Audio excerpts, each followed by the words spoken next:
I am important now.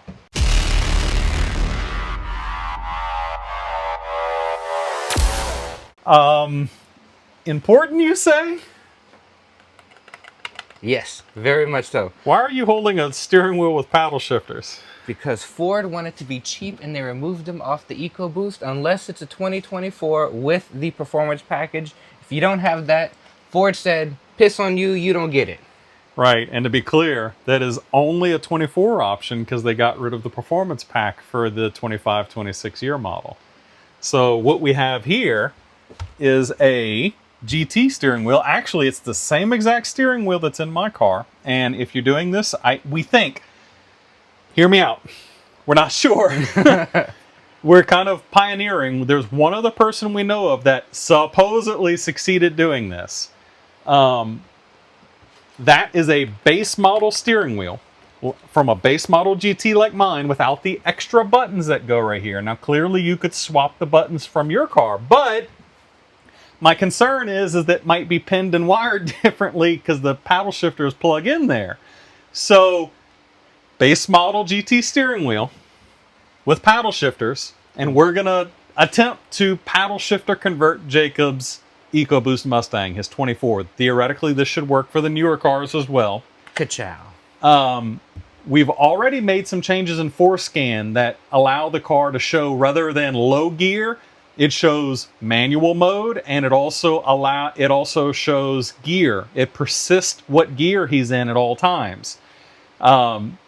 So the hope is, all we got to do is connect this steering wheel now, make one change in the APIM, and we're going to show you the coding for all of this. Make one change in the APIM, and theoretically, it should let us change gears. Now, why is this important? Well, we've got, don't mind the giant intercooler here, none of your business. We've got a stack of Steeda parts here that we really want to test the handling performance of the car, the changes, but we can't stick the car in a damn gear.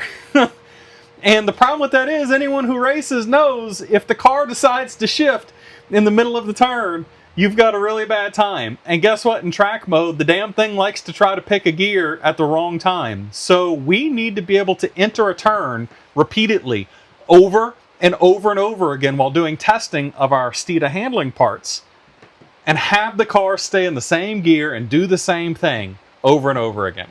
So that's why we need a paddle shifter. Now, I'm going to let you in on a little secret.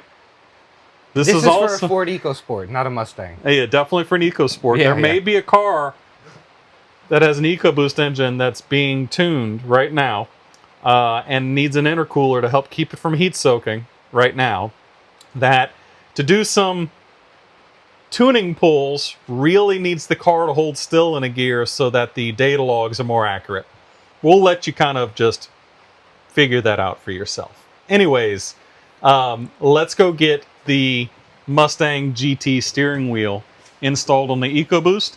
The very first thing we need to do, because explodey airbags and facey is bad, is no bueno. You need to go disconnect the power in the car. That requires a 10 mil, I'm pretty sure. Yes, 10 mil. Disconnect the negative battery terminal. And we're going to now go into the car. You're going to need a long, slender tool. Hold that steering wheel up for me, Jacob. A long, slender tool, huh? Yeah, I have a nice, long, slender tool so that you can insert it into 3 holes in the steering wheel, like this. Let me show you what exactly is going on here. Hey everyone, sorry to interrupt that awesome video that you're watching, but I need to take a minute to talk about our channel's sponsor, CarLock. I don't know if you know this, but approximately every 3 seconds in the US, a vehicle is stolen. And I don't know about you, but I don't want to be part of that statistic, and CarLock is here to help you not become part of that statistic. How? Well, they sell a both OBD2 and hardwired version of a GPS tracking device that is 4G LTE enabled. Oh, but wait, there's more. It sends real-time notifications to your smartphone to say things like, hey, vibration has been detected. The door has been opened. Hey, your device has been disconnected. Someone's trying to steal it. Oh no, your engine has started. And even worse, Your vehicle is now in motion and you didn't do it. And having those types of notifications for my project cars give me serious peace of mind, and they will for you too. Now, they also sell extension cables and splitters if you want to hide your OBD2 device under the dash, as well as extra sensors to increase your level of security if you so choose to. And for a short time, you're going to get a discount on your device. Well, down below, I'm going to have a code. First code is going to be for 10% off of CarLock's Amazon store. Second code is going to be for 14 free days of service. Y'all go check that out. Thank you very much, CarLock, for sponsoring this video here today. Y'all pick one up to help support the channel. Let's get back to the video. So as I was explaining, there are a series of holes. One here, one there, and one here. There's 3 of them around the steering wheel. And the way that they work, look, I'm going to stick it into the bottom hole. You see me entering? You got to get really in here. It's right there. Okay. All right. I'm sticking the screwdriver in, and I can push on this clip right here. We are effectively pushing on that clip in all 3 of these locations, right, from the outside of the steering wheel, and that allows the airbag to pop out. Now, you might be asking yourself, where did this steering wheel come from? Well, it came from an eBay seller who currently won't be named that sold us a steering wheel. This is probably one of the cheaper ones on eBay, but it was a lot rougher than they made it out to be. It's got lots of scratches and shit on it that aren't normal wear. But anyways, that's where you're going to get one, is off of eBay. Just be mindful, if you get one that isn't a base model and has the extra Super Cruise, whatever buttons right here, Blue Cruise, whatever the hell Ford calls it, it may not work. We're not taking that chance. We're just going to use a base model GT wheel. There are tons of base model GT wheels. I would suggest just looking for one. So, battery's disconnected on the car already. I showed you how we're going to poke and prod to get that airbag out. We're going to go jump in the car. It is pouring rain outside, so if we look a little moist when we get there, just don't pay attention. We're going to go pop the airbag out, and that'll expose the nut here that we need to remove and the connectors we need to disconnect. Be right back. So, note to self, if you're a giant like me, probably move the seat back before you disconnect the battery so that you're not amply pressed up into the airbag you're about to disconnect before you disconnect it. Yeah, so maybe I'll do this a little bit while I'm disconnecting the wires. Anyways, like I said, you have those 3 holes, one on each side of the steering wheel right here, and then one on the underneath. And I am going to find them using special care, not to scratch the hell up out of the plastic like the people on eBay did. I'm going to start feeling around until I can feel the clip. And I'm going to push in on the clip. It's kind of finicky because you have to feel for it and push. Got to find the hole. While also pulling back on the steering wheel. Now, this is going to take a minute. So we're not going to keep you on camera for all of it until the very end. Just because it's a bit finicky. So what I'm doing here, like I said, is, oop, there's that one. So you see how the bottom just popped forward? This is loose now. So maybe start at the bottom. And I'm going to come grab this one up here again. And I'm going to now push on this clip. All right, so note to self, you can kind of feel the metal backing of the steering wheel as you go in. And when you hit the clip, it won't be super obvious that you've pressed it. It actually takes quite a bit of force. So just kind of practice on the other wheel. Oop, there we go. Once you put that good bit of force on it, it does eventually pop away. Now I can fold the airbag up, and now we can see all of the danger noodles hanging out of the back of the airbag here. It's always a bit nerve-wracking to work with these things. But I'm going to push the clip in right here, and it should let me pull this back. Maybe. Be fair warned, these connectors on these clips tend to be very tight for a good reason. So these right here, you pull them back and the connector pops off like this. I don't think they can be crossed, but Jacob, let's remember that the orange one is on the driver's side. I say the orange one, they're both orange. The fully yellow one is on the driver's side. And then we're going to pop this one back like this.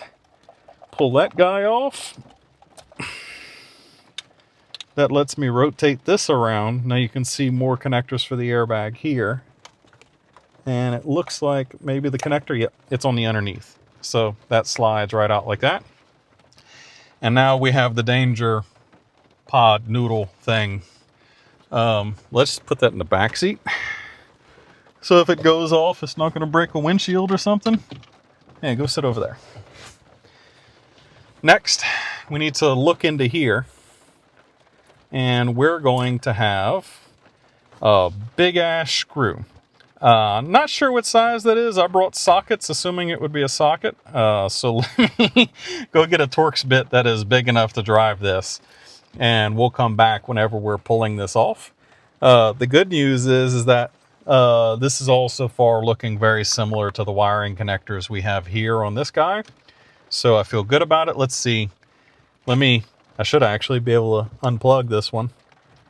Like that. See this connector right here?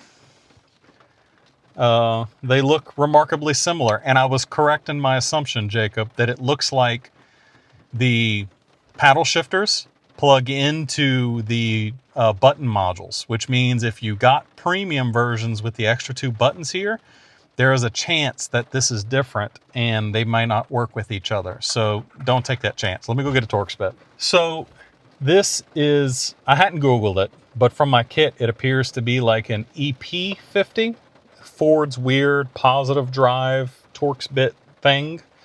I have a T50 and it fits a little loose. Do as I say, not as I do. If I ruin this bolt, it's my own damn fault, and I'm going to have to buy Jacob one off of Ford. But it's one of those positive drive EP50 Torx bits. I need to get me a set. Don't judge me. But go ahead and get that sucker ran out, and I'm going to bring you back when the steering wheel's out. And then once you've got that bolt out, you should just be able to shimmy a bit, guide your airbag connectors out of the hole, and boop, we have that. Now, there's a clock spring right here. Listen to me. Don't twist this. Don't pull on it. Clock springs are expensive. They're very sensitive pieces of electronics. You see how easily it spins? Don't hurt this guy. That is going to be a very expensive mistake, so be careful. So here is our stock steering wheel. And here is the base model GT steering wheel. You can see that they are remarkably similar. The only difference is one's got paddle shifters and one doesn't. And that's why we're using a base model to base model here, just because we know this is going to work. Now listen, if you have a premium car and you've got the Blue Cruise crap right here, then you need to order a premium steering wheel. Good news is there's more premium steering wheels on eBay right now than there are the base model steering wheels, so get one. We're going to put Jacob's stock steering wheel off to the other side. You need to line up the hex key in this shaft with the hex key in the steering wheel, while also catching the clock spring, these 2 posts on the clock spring, in these 2 holes right here. The very first thing I'm going to do is pass the airbag wires back through in the same exact place they were before. Do not change that. And the good news is, Jacob, can you get kind of straight down the middle here? Actually, I think I might. The good news is that you can actually see through the clock spring, through the steering wheel to the clock spring, to line the studs up to put it back on. There's probably a torque spec for this bolt. We're going to go 4 to 5 Ugga-Duggas. Look that up and do it the right way. We aren't. Do as I say, not as I do. Be right back. All right, so once you've got that in, the next thing we're going to do is these were kind of over under each other here. I'm going to take this connector, and you see the lock tab is facing up, and I'm going to put it back into this connection that's right here on the clock spring. I know it's a little dark, we apologize, but it's raining and we're hot and sweaty inside of a very humid car. Kind of makes it look like Jacob and I are doing inappropriate things in here. Making whoopee. But you just have to get that lined up, get it plugged in, and then we're gonna go back in with the airbag. Let me reach back here and grab the danger noodle. Just throw it as hard as you can. No, thank you. But you're more than welcome to. I'll walk away for that. Go put it under a seat and let me sit on it. So this time the safety clip is facing towards the airbag, so that's down, if you will. And then these connectors are two different colors here. I recall that. No, that's right. Look, see, you can't get this wrong. This was the driver's side. I did say that. Driver's side goes here. Passenger side goes here. Oh yeah, look, the connectors are different. No worries. And this is what I couldn't see before. I reminded myself to check that. See, these connectors are actually physically different. You cannot put them in the wrong place. They physically will not allow that. So They look like angry faces. They do. So just making sure that we don't blow up the angry danger noodle. We're going to clip these guys in like that, like that. Make sure that the save my face in an accidents are all plugged in properly. Next thing we're going to do is make sure the wires tuck out of the way in a good way. And then these pins right here, they line up into these holes in the airbag where these dowels go. And that's where those clips that we depressed earlier are going to grab them. So we kind of do like this, poke it in. Guess what? We've got a steering wheel in the car, and whoop, boop, boop. Maybe we can, we don't know yet. We'll figure it out. The internet is a finicky place. And one guy said he could. Apparently, Jacob told me there are some people who then came after him and said they couldn't, but also admitted that they didn't do all of the Forscan changes and they didn't have the persistent gear select showing up on the screen yet, which means this wouldn't work if they didn't. So being that we're Murphy's Law Garage, if anyone can figure it out on camera, certainly we can. So let's get the battery reconnected, and I'm going to hook Forscan to it. I'm going to show you the changes that we made, and then we're going to see if it works. Who knows? Might just be an enormous waste of money to be able to play with fun switches on the back of the steering wheel. I hope not. Same. All right, y'all. So we're sitting in the car. It's powered back on. Clearly, we've got the paddle shifters in. Now, we actually went go do a drive because, like I told you, we've already got the screen changed to show manual and to persist a gear. Jacob's got his foot on the brake here. I'm going to drop it and drive. And gear up. Jacob's showing you here that we can actually change the gears. We went for a drive. So in drive, the car will let you select your gear. The one thing that's not working right now is if we put it in low, which should be manual mode, we're not able to force it to stay in a gear like it would in a GT. And that's where using Forscan and an APIM change should help us here. But we're going to show you all of it. We're going to show you how to get the persistent gear change up, get it to show manual mode up here on the dash, and then for our sake, we're going to try to get it to act as if it's got a selector with manual mode rather than low.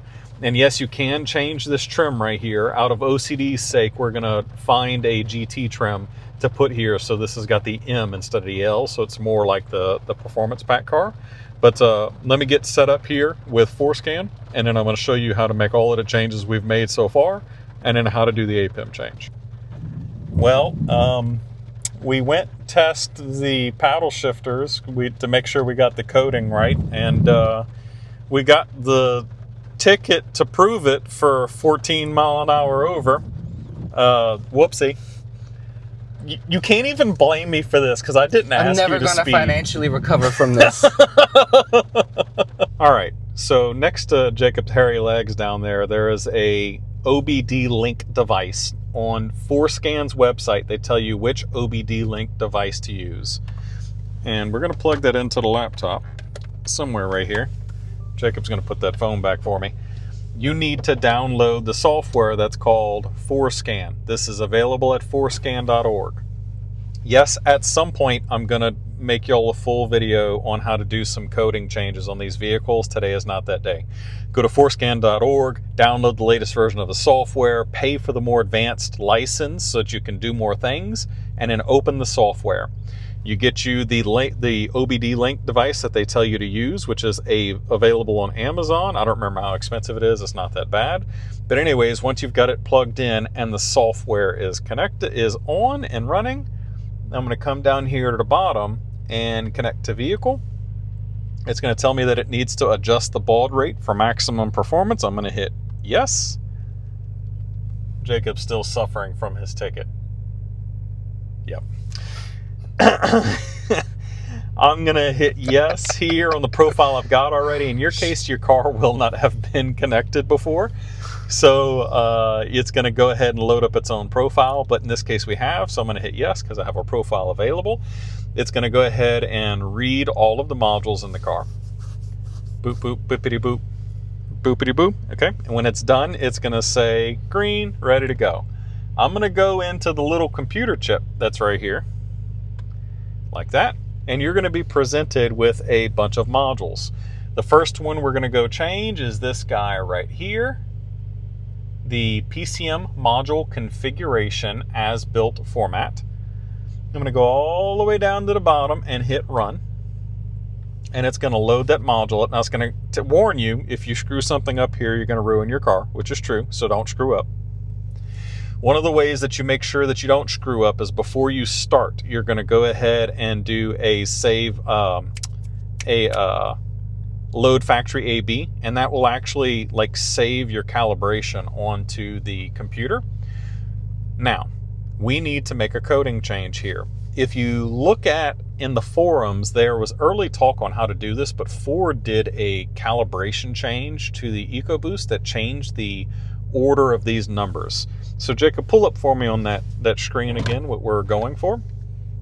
So it used to be that you needed to look for 7EO0301, which is the same in the new calibration, so depending on which calibration you're running, as the 7EO16301.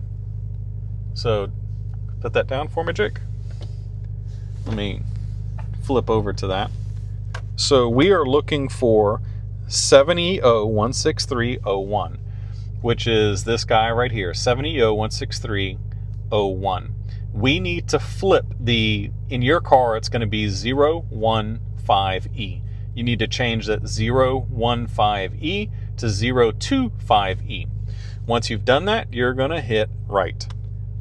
Mine says no changes, but in your car, it's going to say that it's written and that you need to cycle the ignition on and off.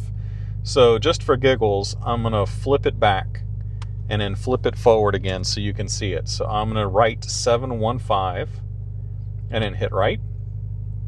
The car is going to perform a write. It's going to tell me that it's been written. I'm going to hit OK. Jacob's going to cycle off and then back on again. Yes, the car can be running for this.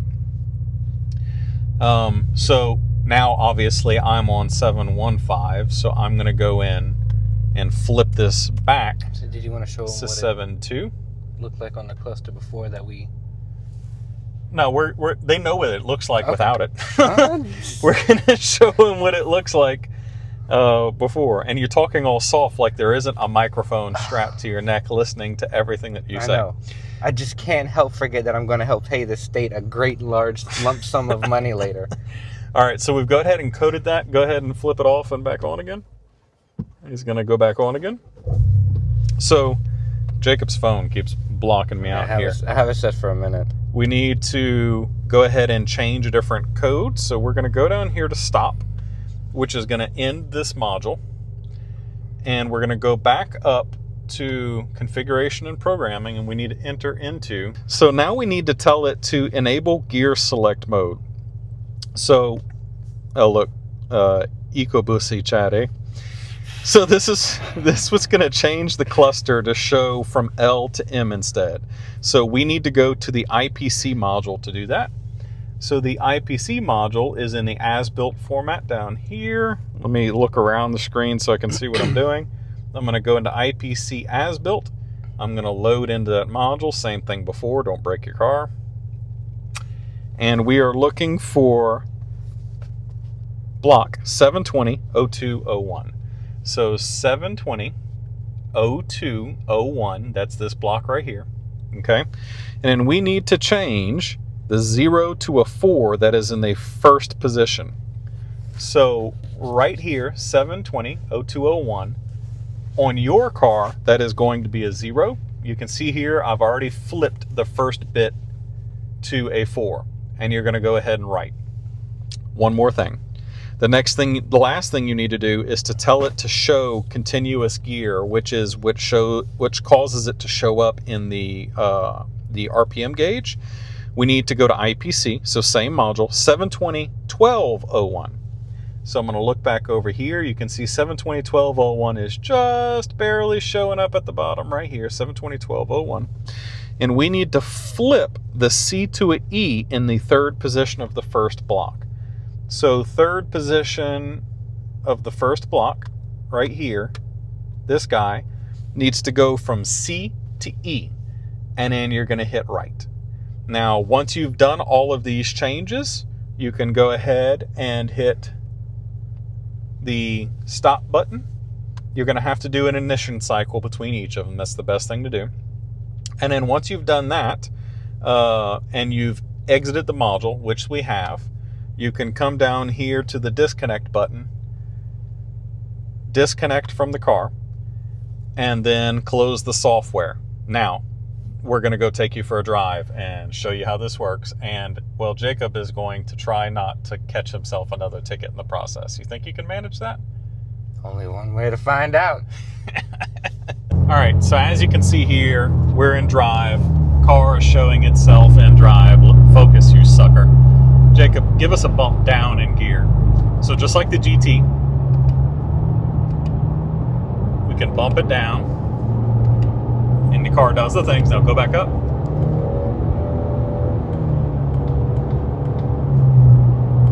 All the gears. It's a 10-speed, so you have to do that 8 million times. But if Jacob goes ahead and puts us into low, which is now manual, car's still in 10, but he can, same thing. We can pick that lower gear, and it absolutely will hang. Jacob, why don't you slow down a bit so we don't kill ourselves. Come down to second gear and show that it's going to hang. Get it? Oh, all the spin. All the spin. So the car will absolutely hang its gear, and we can pick all of them. Nice. Okay. So what we're going to try not to do here is catch another ticket. Just keep rubbing it in, why don't you? Just fucking pour some salt in the wounds. What's sad, everyone, is that I had a camera in my hand the whole time. I just didn't want to upset the state trooper. I should have pulled out and silently filmed Jacob because he was shivering like a twig in the wind, let me tell you, because his insurance wouldn't pull up on his phone. And I was getting nervous. I didn't want to get, hey, you need to get out of this vehicle. You going to jail. Your insurance not pulling up. Well, call me Sally and let's get put some me in a upshifts dress. on the way up here.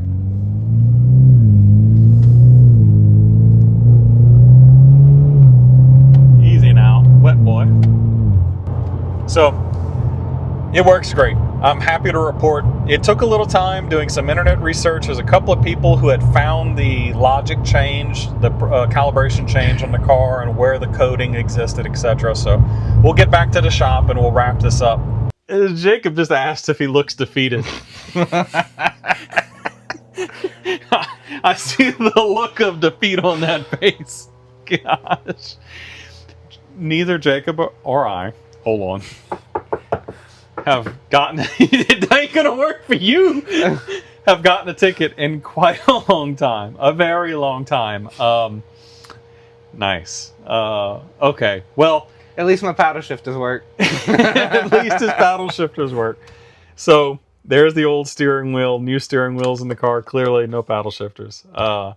If y'all are looking to do this, it's super easy. Steering wheel on eBay is going to run you about $300 to $350. They're pretty spicy for no reason at all. There's some guys that have cut the backing. I've seen some where people have swapped the buttons over to some of those aftermarket carbon fiber steering wheels. Some guys say the paddles do plug in to the buttons, but the only post I saw referring to that are guys who had premium cars, so it could possibly just be a premium thing. You have to be careful with this because if the car is an option with like a steering wheel heater and shit like that, it might not work. So my suggestion to you is to use the steering wheel if you're going to buy one that's similar to the car that you already have, because I can't confirm for you that it's going to work. We didn't want to risk it. We didn't want to buy things that couldn't be returned, and that's how it is with used parts on eBay. So we just made sure to order the right part, and guess what? It worked. Okay, so I went back, and rather than just telling you I'm not sure if the electronics in the steering wheel you have will work or not, I went back and checked, and I can tell you that there's no place for a paddle shifter to plug in here or mount.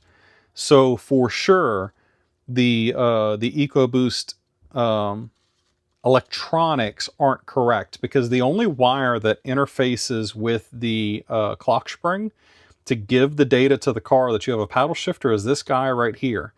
So anything that's plugged in has to be able to plug into the harness that is already in here. And there's no place for a paddle shifter to hook up here or any extra wires. So 100%, you're going to at the very least need the GT's buttons and or the harness and the backing. So in that case, it really just doesn't make sense to try to convert one of these steering wheels unless you happen to have access to a busted steering wheel from a GT that's got all of the guts in it that you need. I don't know what combo of that you would use. I kind of wish I had taken apart the other steering wheel to look at it, but I can tell you that no combination of what's here already is going to work without changing a lot of these parts to GT. So just get a GT steering wheel. So thank you for coming along with this interesting ride of ours where Jacob got a ticket and we made some paddle shifters work. And y'all do the same thing on your Ecoboost, so you have a little extra control over what gear you're in. And but hopefully without the tickets. Hopefully. Don't speed for zero reason in places you shouldn't be, and whether that you shouldn't be speeding. Lifelong lesson there, buddy. Thank y'all for watching. As usual, we love you. God bless. Peace.